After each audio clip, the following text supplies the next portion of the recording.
ए दृश्य आहुरी केते दिन स्वास्थ्य सेवा पई राज्य राजकोषरु कोटी कोटी टंकार पांठी विनियोग हेउछि तथापि सरुनी राज्यर स्वास्थ्य व्यवस्थार विकल चित्र पुणी देखिबाकु मिलिछि जननी जंत्रणा।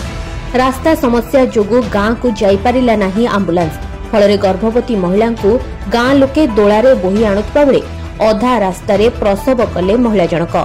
एभली घटना घटिछि गजपति जिला मोहना ब्लॉक मांडीमेरा पंचायतर गुबेल गाँर राजू मल्लिक पत्नी सुकुमारी मल्लिक गर्भवती रही प्रसव जंत्रणा हेबारु परिवार लोके आंबुलांस को खबर देथिले।